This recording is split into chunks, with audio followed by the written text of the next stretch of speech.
ఈరోజు కేటీఆర్ గారు వచ్చింది ఒక సన్మానం చేయడానికి మాత్రమే కాదు, సర్పంచులకు సన్మానం చేయడానికే కాదు, మా టౌన్లో ఉన్నటువంటి నాయకులు కార్యకర్తలు ఉత్సాహంగా ఉన్నటువంటి కార్పొరేటర్ నిలబడేటువంటి అభ్యర్థులు కూడా చాలా పెద్ద ఎత్తున కూడా ఇక్కడికి రావడం జరిగింది. మరి మీరందరూ కూడా ఒక్కసారి ఆలోచన చేయాలి, ప్రజల ముందు తీసుకెళ్ళాలి. కార్పొరేషన్ కూడా మనం ఉన్నప్పుడే కార్పొరేషన్లో టోటల్గా కౌన్సిల్ రిజర్వేషన్ చేసి కలెక్టర్ ద్వారా డిఎంఏ ద్వారా గవర్నమెంట్ ద్వారా ముఖ్యమంత్రి గారికి పంపినాం. ముఖ్యమంత్రి గారు జీవో ఇస్తుండే, కానీ కేటీఆర్ గారు ఏమన్నారంటే ఒక కార్పొరేషన్ సరిపోదు సార్, సీఎం గారు శ్రీనివాస్ గౌడ్ గారికి కొత్త కార్పొరేషన్కు 500 కోట్లు ఇవ్వాలన్నాడు.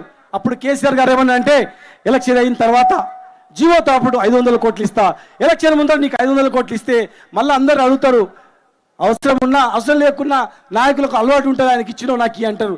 ఆఫ్టర్ ఏది అసెంబ్లీ ఎలక్షన్ తర్వాత ఇస్తా అన్నాడు. మరి ఆఫ్టర్ ఎలక్షన్ తర్వాత ఏమైందో తెలుసు, ఇప్పుడు జియో వచ్చింది కానీ పైసలు రాలే, కార్పొరేషన్ చేసింది కానీ పైసలు రాలే.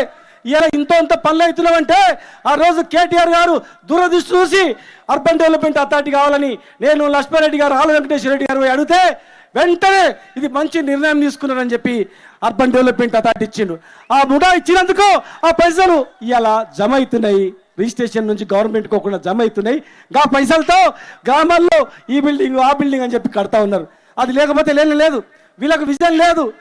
డ్యూటీపల్లిలో మనం పెద్ద 10,000 కోట్లతో ఇండస్ట్రీ తమిళనాడు పోతుంటే తమిళనాడుకు పోయేదాన్ని తమిళనాడులో 10,000 కోట్లు ఇస్తాం భూమి ఇస్తాం అని చెప్పి తమిళనాడు గవర్నమెంట్ అంటే అమర్రాజా ఇండస్ట్రీ ఎక్కడ పోతుంటే కేటీఆర్ గారిని అడిగినాం, సార్ మాకు ఉద్యోగాలు లేవు, ఒక ఇండస్ట్రీ లేదని చెప్తే వారిని రిక్వెస్ట్ చేసి ఇక్కడ ఇండస్ట్రీ తీసుకొస్తే పొల్యూషన్ ఉందని ముప్పు తిప్పలు పెట్టిరు.